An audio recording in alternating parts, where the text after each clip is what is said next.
Today we're talking about being net worthy, right? And one of the first scriptures that we talk about when we think about Proverbs 31 is that scripture that we repeat. And that is what? Her worth is far above rubies. And then what we see and what we hear are people comparing worth to gemstones, comparing worth to rubies, even though we recognize that it's saying that it's far above. But the scripture we're going to focus on today is the one that was read. And that is, she perceives. She perceives. And there's going to be some value and some strength in the perception that comes from ourselves. All right, so this is what you have in front of you. You have a QR code. This QR code you'll be able to use to reference any infographics or any materials that I create after this presentation. So you don't have to take this paper with you, but what you do is once you do scan it and you go to the website, there'll be headings. And there'll be a heading that says Worthy Women. So anything that's like a one-header, or if you want a copy of the presentation, you'll be able to go there and get it. All right? So save some trees, keep up with technology, but definitely want to make sure you leave here with something. If in fact you do still want to write or take notes, if you don't have enough paper, let us know. You can write on the back and I'll give you another one. Any questions about that? All right, y'all, I'm excited.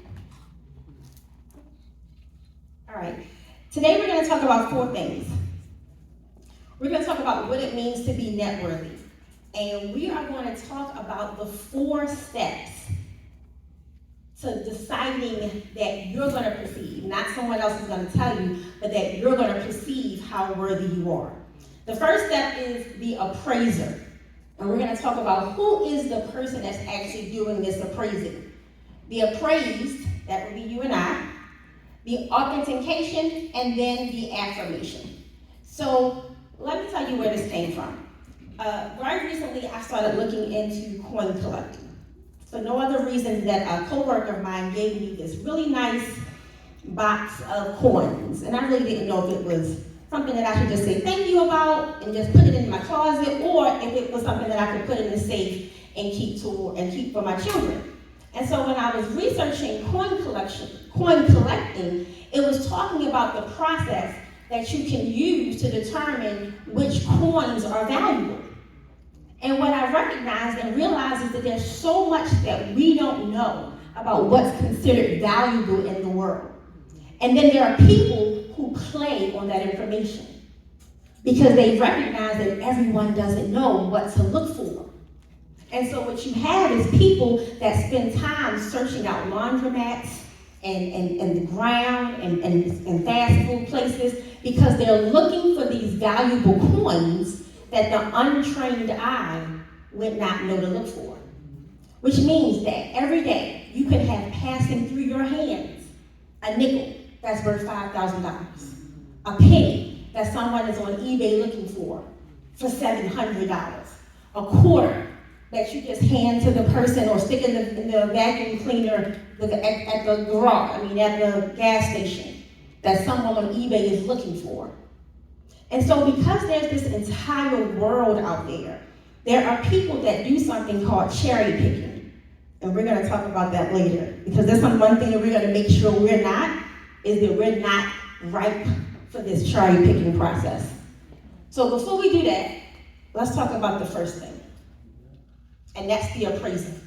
Can I have somebody read Genesis 1:27 for me? Anybody? So God created mankind in his own image. In the image of God, he created them.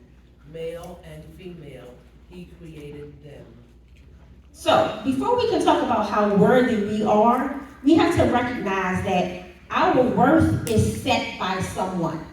There is an appraiser that determines if something is a value, right? So we have real estate appraisers. We have people whose job it is to actually go out, look at the numbers, do the measurements, and decide what something is worth.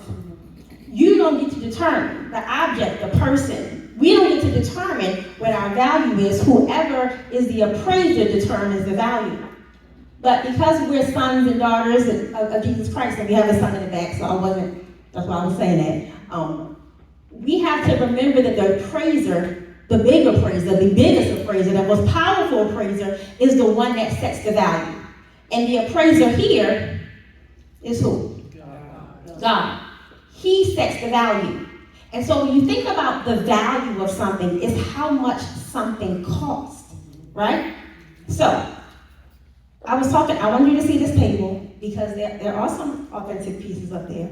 But when you have to pay for something, you decide to take care of it, some of us, based upon two things. How much we pay for it, or how special it is to us, right? Something sentimental. So it could be a piece of paper that your child drew in kindergarten that has sentimental value, or it could be because it was very expensive, and because it's expensive, you want to make sure you take care of your investment.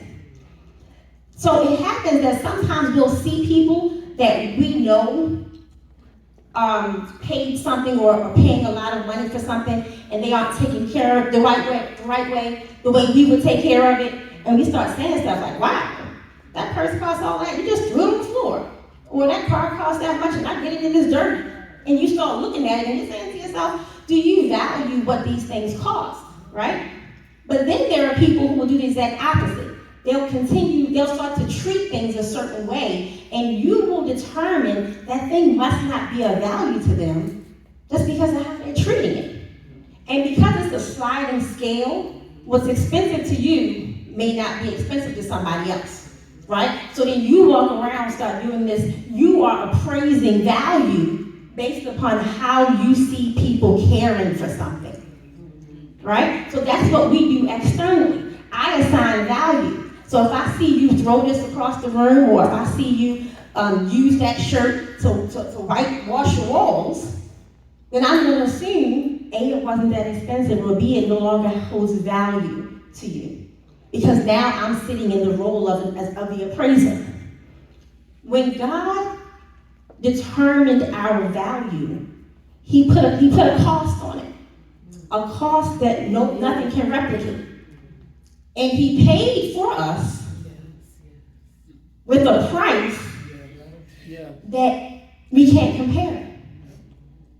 And so when we think about what it means to be appraised, to have value put upon us, we have to think about the person that paid for us, how much they were willing to pay for us. That will determine your value. So if I have $100 and I'm willing to give you $100, it's $100. But if I give you all I have for this set of keys, and I say I'm willing to give you my child in blood for these set of keys, then that must mean that I really value these keys. And then what would it be like if I gave my blood, my child, every penny I had for these set of keys, and then somebody came and took these set of keys and threw them in the trash? And I'm walking around looking for the keys that I paid for. Thank you for that. When the appraiser sets your value, value is based on how rare something is. So when I was doing my research, it was talking about gemstones and diamonds. And of course, I stuck with that theme because it's talking about rubies. And the speaker said something that was so simple. They said, the rarer it is, the more expensive it is. Right? So, a while back, Jennifer Lopez had a pink diamond ring. It was all the fad. And everybody wanted a pink diamond because the pink diamond is rare. So first everybody wanted a regular diamond, but that's not rare enough, right? So now I want a pink diamond. But then the blue diamond came and the black diamond came. And the more rare it was, the more people just had to have it. But what if I told you the rarest thing in the world is you? You are the only of you that is or will ever be. Even if you have a twin, even if you get cloned, no one else is going to have the DNA composition that you have. So if value is determined by how rare something is and how much somebody is willing to pay for it, then who is worth more than rubies? Where's the confidence? Who is worth more than rubies? We are his children, the sons and daughters of God. We are the most valuable thing on this earth. But some of us, because we don't recognize what that value costs and how rare it is, we will treat something we paid $40,000 for, maybe our vehicle, with more care than we will our bodies. We'll spend more money, I'm coming to you now, or time on a piece of jewelry, a purse, a shoe, than we will on our mental health. So, where are we placing this value?